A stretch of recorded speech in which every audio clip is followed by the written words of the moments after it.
Oi pessoal, tudo bom? Bom, hoje eu vou falar sobre um tema bastante polêmico no mundo da nutrição e pensando em vegetarianismo, que é o excesso de proteína e o potencial efeito ruim que isso teria para o organismo.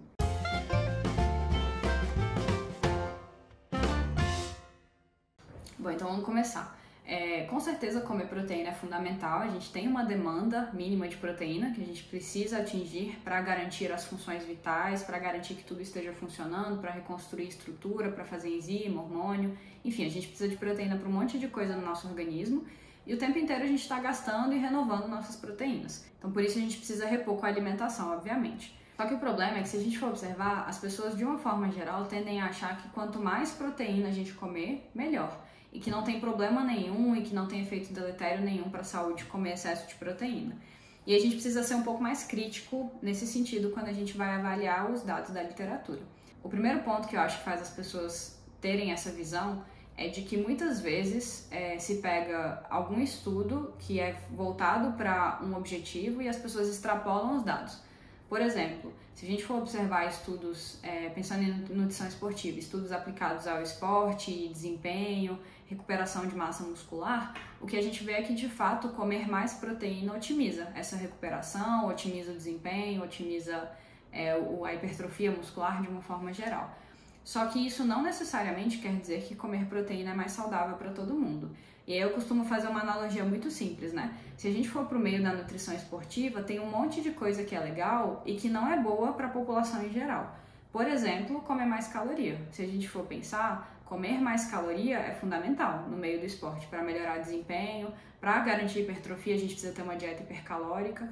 Mas quando a gente vai para o outro lado e pensa em doença, em prevenção de doença, em longevidade, comer menos caloria é o que está mais associado com saúde e longevidade. As pessoas que vivem mais tempo são as que comem menos.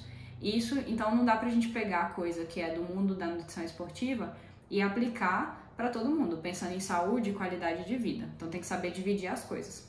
Outro ponto importante é que tem alguns estudos que mostram que comer proteína, além da recomendação, não prejudica a função renal. E até aí tudo bem, eu concordo, porque eu acho que os nossos rins são sensacionais e são capazes de filtrar tudo, e aí se você não tem problema renal, comer um pouco a mais de proteína do que a recomendação, provavelmente ao longo de 1, 2, 3 anos não vai afetar a sua função renal, que é diferente de uma pessoa que já tem alguma complicação e que precisa fazer uma dieta hipoproteica. Mas ok, dizer que não faz mal para a função renal não quer dizer que faz bem para tudo. Porque esse tipo de estudo está avaliando função renal, não está avaliando a saúde da sua microbiota, não está avaliando o aumento de resistência à insulina, outros parâmetros que podem estar associados com esse excesso de proteína. Então precisa ter uma visão geral de todo o contexto da alimentação para entender o efeito que esse excesso de proteína vai ter. E aí o que a gente tem de evidência, basicamente, é que da mesma forma que comer mais caloria está ligado com aumento de mortalidade e aumento do surgimento de doenças, comer mais proteína também. E aí a gente tem alguns mecanismos que explicam isso, e os principais deles são estímulos hormonais e de vias metabólicas que contribuem para o envelhecimento. O primeiro deles é o excesso de estímulo de IGF-1, então IGF-1 é um hormônio super importante, de novo, pensando na questão de recuperação muscular, por exemplo, produzir IGF-1 é super importante, mas IGF-1 está ligado com excesso de proliferação e de crescimento celular e aumento do risco de câncer, por exemplo. E em seres humanos, o que a gente tem de evidência é que comer mais proteína aumenta o estímulo de IGF-1. Isso independente da quantidade de caloria. Então, mesmo que você faça uma restrição calórica, se você come muita proteína, você estimula mais a produção de IGF-1. Então, você perde o potencial efeito benéfico que você teria com a restrição calórica, pensando em longevidade. E aí, fora esse mecanismo de excesso de estímulo de IGF-1, a gente sabe, obviamente, que comer mais proteína, principalmente proteínas ricas em leucina, aumentam o estímulo de mTOR. E aí, de novo, pensando no âmbito da nutrição esportiva e de desempenho e de melhora de recuperação de tecido, enfim, estimular mTOR faz todo sentido porque isso melhora a recuperação, aumenta o estímulo de hipertrofia, reconstrução de proteínas, enfim, tudo, né, que a gente precisa. Mas, quando a gente pensa em saúde, estimular mTOR excessivamente pode trazer efeitos deletérios, porque isso é como se aumentasse a sobrecarga de todo o maquinário celular. Então a gente fica o tempo inteiro estimulando síntese e proliferação, síntese de proteína, proliferação celular, e esse excesso de estímulo acaba gerando um estresse celular e um processo que a gente chama de senescência. Então é como se as células envelhecessem mais rápido. E aí esse excesso de estímulo de mTOR está relacionado sim com piora de longevidade e aumento do risco de doenças. E aí, claro, isso não quer dizer que é para parar de comer proteína e que de repente comer proteína era bom e agora é ruim.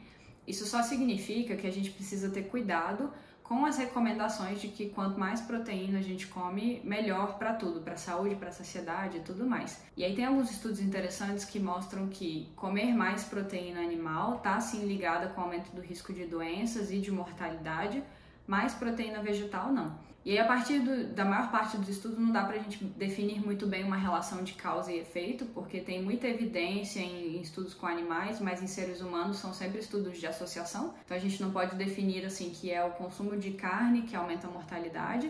Podem ser outros fatores, pode ser o excesso de proteína, mas pode ser a falta de fibra, pode ser o excesso de ferro M, pode ser o excesso de outros componentes inflamatórios que a gente encontra na carne. Mas enfim, independente do motivo, essa associação existe. Então, quando a gente pensa em uma dieta que precisa ter um teor um pouco maior de proteína, por exemplo, um indivíduo que é atleta, faz muito sentido a gente pensar em incluir fontes de proteína vegetal, porque pelo menos não vai ter esse efeito deletério que a gente observa com o consumo de proteína animal. E aí, de novo, isso não quer dizer que todo mundo, de repente, de um dia para o outro, precisa virar vegetariano, mas só repensar esse consumo excessivo de proteína animal e o quão deletério isso pode ser a longo prazo. E aí, quando a gente estuda isso mais a fundo, a gente percebe que os próprios estudos trazem que comer uma dieta mais à base de proteína pode ser benéfica pensando em perda de peso, em saciedade, enfim, controle de apetite e tudo mais, mas a gente não tem evidências concretas ainda do efeito deletério que esse tipo de dieta pode ter a longo prazo. Então, pensando em 20, 30, 40 anos.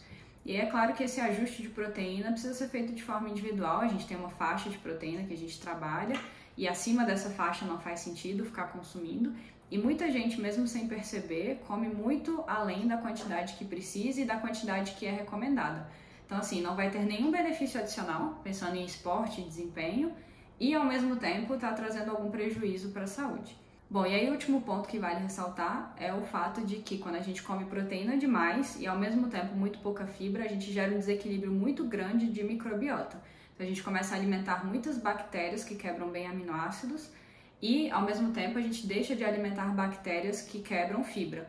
E isso aumenta a produção de compostos pró-inflamatórios no intestino e dificulta a produção de alguns componentes anti-inflamatórios, tipo o butirato, que é um ácido graxo de cadeia curta.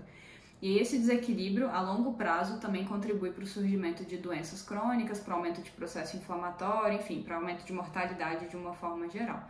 Então, manter esse equilíbrio de microbiota é importante, e isso significa que, se você é uma pessoa que tem uma demanda um pouco maior de proteína, por exemplo, se você é atleta, você precisa compensar isso comendo uma quantidade muito grande de fibra. E aí a gente não tem uma quantidade concreta de quanto precisaria, assim, para cada grama de proteína, quanto você precisaria comer de fibra, mas o que precisa ser estimulado é que a dieta seja predominantemente à base de plantas, o que muitas vezes não é. E predominantemente, ou seja, uma dieta plant-based, significa que a maior parte das calorias da dieta precisa vir de planta.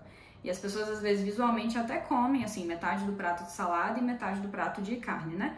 Mas se você for contabilizar caloria, às vezes um prato de 600 calorias tem 500 calorias de carne e 100 calorias de vegetais. Isso é muito desequilibrado, pensando em microbiota, pensando em saúde como um todo. Então, buscar ter uma dieta o mais baseada em plantas possível, independente de comer alimentos de origem animal ou não, e buscar fontes vegetais de proteína para evitar esse potencial efeito ruim que a gente teria com alimentos de origem animal, pensando em saúde como um todo, que a gente tem de evidência. Bom, espero que tenha ficado claro. Mais uma vez, assim, o objetivo não é dizer que proteína é sempre ruim e é fundamental comer proteína, tem que adequar a proteína na dieta. É só tomar cuidado com o que a gente vê na mídia de que sempre tem que comer muita proteína e que as refeições precisam ser muito baseadas em proteína. Então não é bem assim, ok? Bom, se tiver alguma dúvida pode escrever para mim nos comentários. Se tiver gostado do vídeo também, deixe seu comentário, que eu fico muito feliz. E a gente se vê no próximo vídeo, tá bom? Um beijo e até a próxima. Tchau, tchau!